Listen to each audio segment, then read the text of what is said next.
Dude, it's just your sister. It's not like two of you. Oh.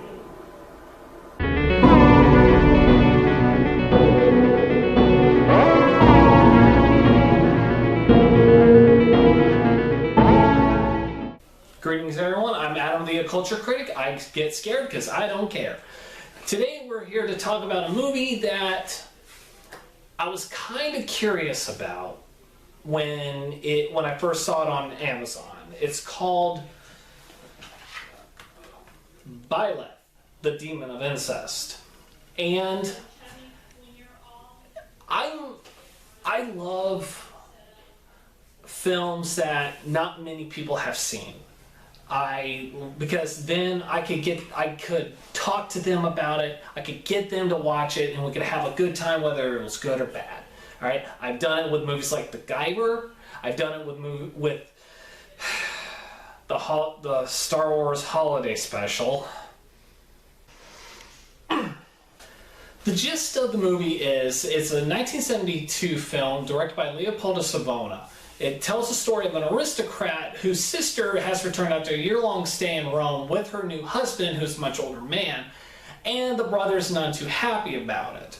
Meanwhile, there's a series of murders that has some connection to the aristocrats, and lots and lots of sex is involved.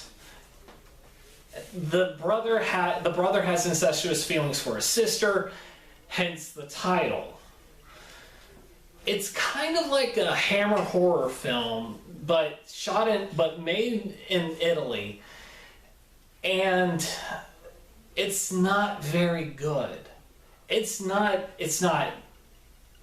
suspenseful. It's a little sexy, but I don't know whether I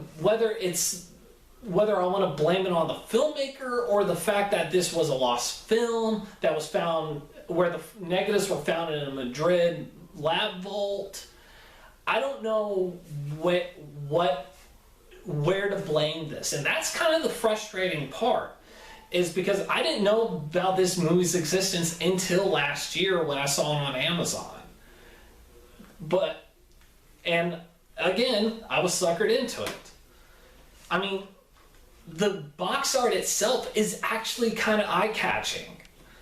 There are times where I couldn't stop looking at it. It is beautiful to look at. I kind of miss box art like this, where it's not just a photoshopped poster on the box cover, but instead a hand-painted cover. It's kind of like me with comic book covers. The art is always what's going to catch your eye, just like, and the same rule applies to DVDs and Blu-rays. And that's one of the few positives I can give it. The sex is not too bad.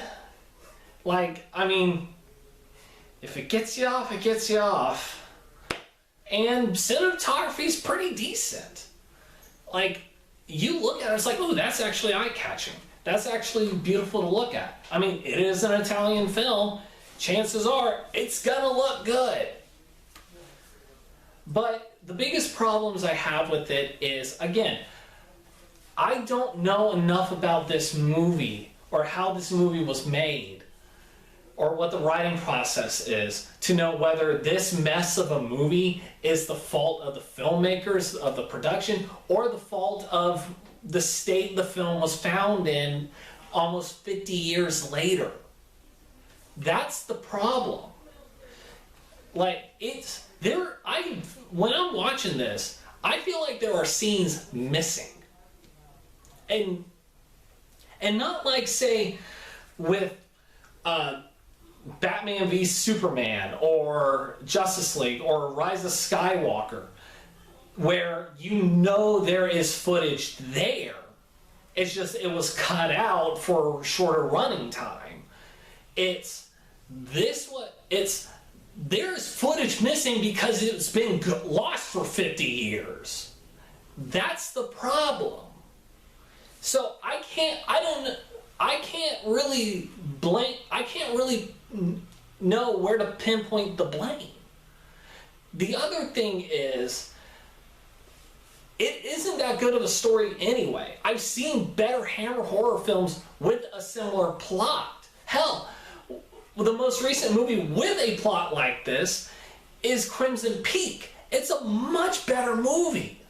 Like, I recommend Crimson Peak over this. Another issue I have, something that really takes me out of the movie, something that annoys the shit out of me, is it is dubbed.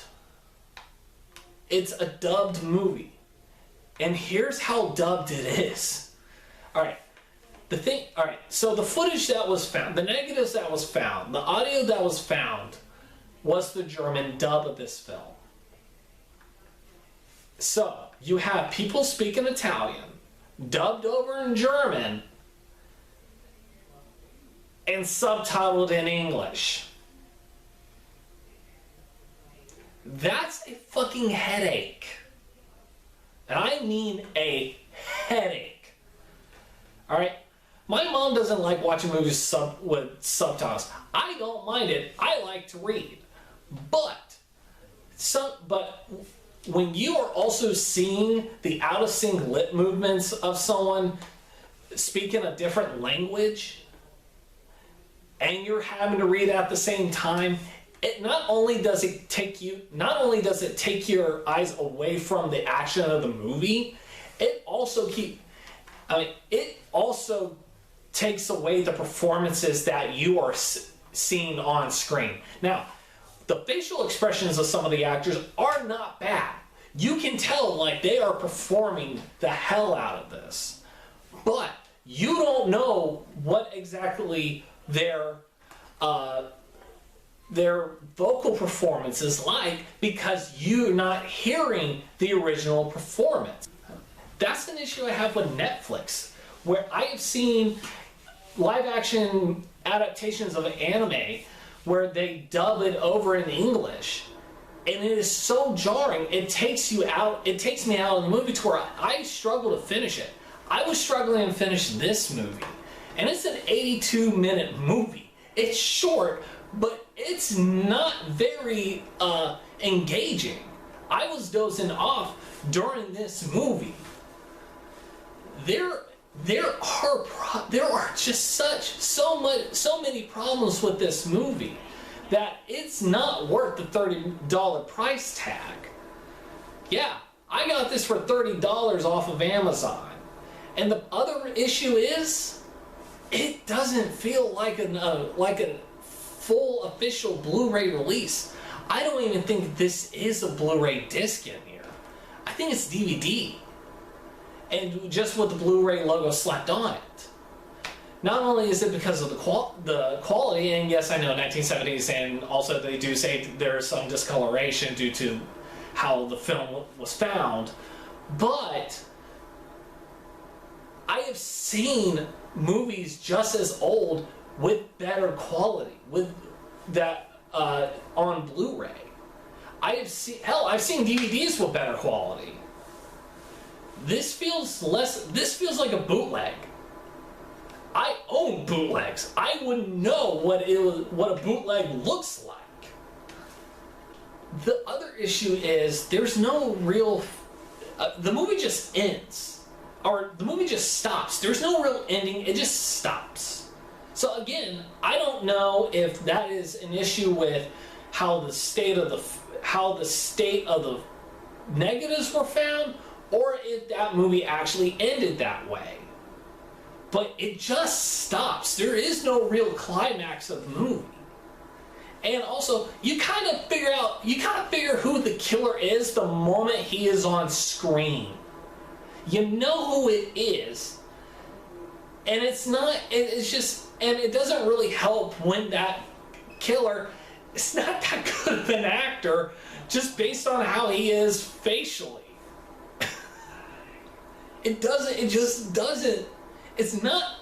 It's just not good. And in terms of the Blu-ray, I wish there was more to it, like some special features. Hell, a documentary about this thing. That would have made this so much more worth it, so much more worth the $30 price tag. I would have been fine with spending that kind of money just to see how this movie was made, how it was lost, how it was found. That's more interesting than this movie actually is. And it is so disappointing. I really was looking for this movie. I'm a sucker for erotic thrillers, for erotic horror. I love erotica. It's something. It is. I really do. Like, one of my favorite movies is A Clockwork Orange.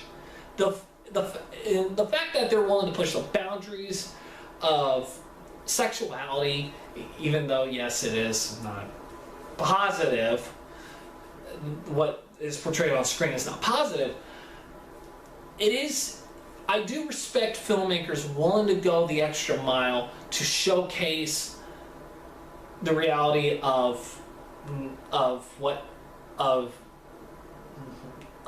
evil, whether it is through violence or sexuality or whatever. I respect filmmakers for that, and I kind of respect this movie for being as naked as it is. Just, it is such an Italian film. Of course you're gonna see some bush.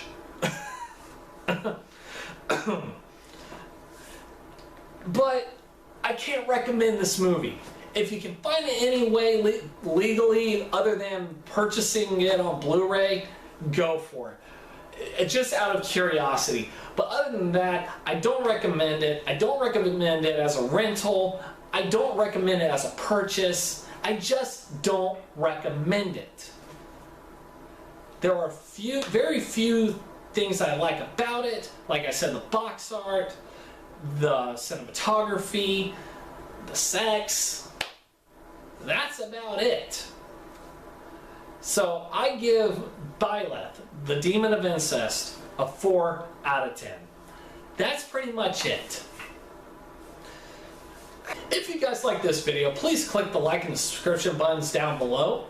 And if you want to talk to me more about horror or recommend movies that I may or may not have seen, please contact me at the Slasher app at NOES2Rules. That's NOES2Rules with a Z. I'm Adam Dupes, the Oc-CULT-ure critic. I get scared because I don't care. Y'all have yourselves a wonderful, hellish day. Y'all, and stay safe. Bye.